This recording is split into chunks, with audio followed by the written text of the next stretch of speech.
Well, here we are again, ladies and gentlemen. Thank you for joining me. This is Mr. Rangel, and we're talking about American history. Again, we've been going over the events that have taken place between the French and Indian War and the Declaration of Independence. French and Indian War, after that, we loved England. We wanted to be like England, and 13 years later, we wanted to get away from them and be our independent nation.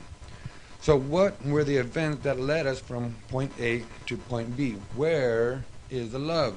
So let's continue. We talked about the First Continental Congress. After the Boston Tea Party, the British passed the Coercive Acts to punish Boston. This forced his colonies all around, representatives from all around the colonies to meet in Philadelphia to discuss what's happening in Boston. They all show up except for Georgia to discuss the way England is treating Boston. And again, the main effect of this, whether England wanted this to happen or not, it got the colonies united. They were finally united. They weren't separate colonies anymore. Well, they were, but they weren't. They were finally united for one cause. And this is what this group of men later became our founding fathers. So had Hutchinson allowed the ship to go back to England, we wouldn't have the Boston Tea Party, we wouldn't have the Coercive Acts, and we wouldn't have the First Continental Congress, which led to our independence. So I believe, again, Hutchinson was a key figure in all of this. Then we have what I call, or what's been called, the shot heard round the world. One shot heard round the world. It wasn't like, someone shot it in Boston and over in China. They heard it. That's not what it means. The shot heard around the world is just a figure of speech where that one event, that one shot, had such a big impact on not only the colonies in England, but later had a big impact around the world. And we're going to get to that eventually. So let's go on. Sons of Liberty in Boston, they began storing weapons. And they started taking their weapons and storing them in a town called Concord. Now, Concord was a few miles away from Boston. And not only were they storing weapons, but they were out in the park practicing drilling and shooting and preparing themselves for some battle or some war. The redcoats see this and they get a little nervous. I mean, how would you feel if you look out one day and you see a bunch of farmers with guns practicing to better shoot at you? It's kind of scary. So they decide to take action, and they decide to go and get the weapons from Concord. And not only that, they want to go capture Sam Adams. There he is right there. And they want to capture the other leader of the Sons of Liberty, John Hancock. Say if you capture those two men, the two leaders, the movement will die out. So two parts of this mission. One, get the guns, and two, get the leadership of the Sons of Liberty. Paul Revere goes out to go and tell the countryside. And you've all heard the story how Paul Revere went and told everybody that the British are coming, the British are coming. That wasn't true. That wasn't true, because he did go out, but he wasn't the only one. There were others who notified the countryside. He just got famous because Henry Wadsworth Longfellow wrote a poem about him, The Midnight Ride of Paul Revere. And I've always said that had Paul Revere if he had a different name, he wouldn't be so famous, because Paul Revere's name rhymes better than anybody else who was also involved. Like there was another Son of Liberty who went on this trip. His name was William Dawes. William Dawes, you don't know about him because his name doesn't rhyme. In Henry Wadsworth Longfellow's poem, it starts with, "Listen, my children, and you will hear the midnight ride of Paul Revere." Paul Revere rhymes easy, and that's why we learn about him. He didn't say the British are coming, because at this time everybody considered themselves British. They were British. We were in the colonies, but we considered ourselves British. We were British subjects. So if Paul Revere comes around and said the British are coming, what's he saying? Yeah, we're coming. So he probably said something like, two arms, here come the redcoats, get your gun, let's go meet, whatever. So a lot of what we've been taught, really it isn't necessarily true, but it serves a purpose. So let's stay with Paul Revere, even though there were so many others who were also involved. Anyways, so Sons of Liberty, a.k.a. Minutemen. Minutemen were people who had promised to be ready at minutes notice.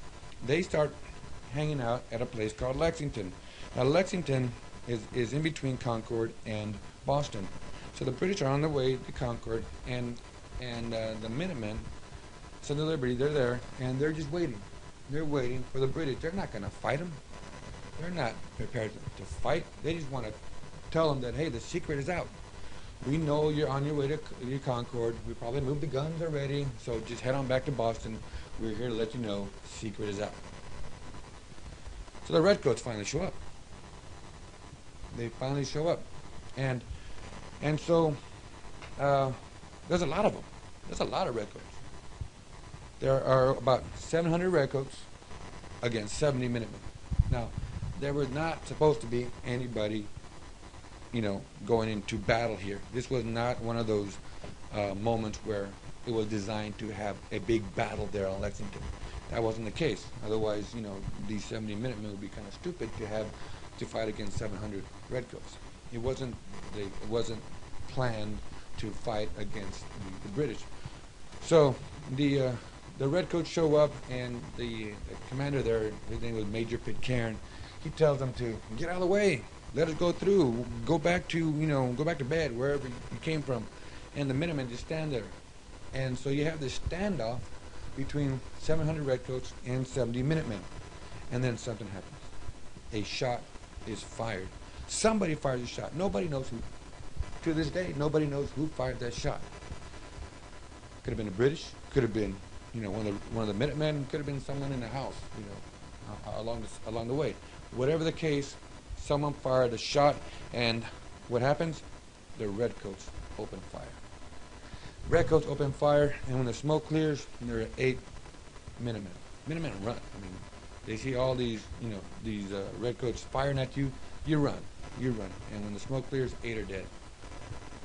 And so what happens? Well, the British, keep on walking. They continue with their mission, even though they know the news is out, the secret is out. They continue on to Concord, and they finally get there. And guess what? Yeah, the guns are gone. The guns are gone. There's no guns. Also, Sam Adams and John Hancock are gone. So they make it all the way to Concord for nothing. So here are the Redcoats. They're in Concord. So what do? Well, let's head on back to Boston. We went to Concord, found nothing. Let's head on back to Boston. And this is where it happens. On the way back to Boston, the British are in for a big surprise, because after the shooting at Lexington, people started spreading the word. They started going out to their neighbors and their friends and telling them, hey, the British killed 8 Minutemen. The British killed a bunch of the colonists. Get your gun. Let's go get them. So on the way back to Boston, the Redcoats are just walking back. They're marching back when all of a sudden people start firing at the Redcoats from behind rocks and trees and bushes and houses, men and women. And the Redcoats are not used to fighting like this. They're used to getting in line and seeing their enemy in line and shooting. And all of a sudden, they're walking and they hear a shot, and the guy next to you gets shot down. You look for the enemy, you don't see him because he's hiding behind the rocks and trees. That's the way I would fight.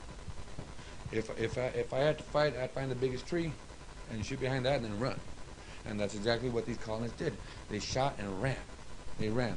And the Redcoats barely make it back to Boston. Many Redcoats are killed on the way back. But they finally make it back to Boston. But it has happened. After all this time, we have bloodshed. We have bloodshed between the Redcoats and the colonists. And the fighting has started. The war has begun. The war has begun. So the question remains, why is it called the shot heard around the world? Why is that one shot at Lexington that nobody knows who shot it? Why is that one shot at Lexington called the shot heard around the world? And you might say, well, people heard about it. That's not enough. It didn't affect just the colonies. It didn't affect just England. It was heard around the world. It affected the world. Why? That's the big question. The answer to that question is, we're going to find out next time. So stay tuned, be ready, because when we come back, I'm going to tell you exactly why that's considered the shot heard around the world.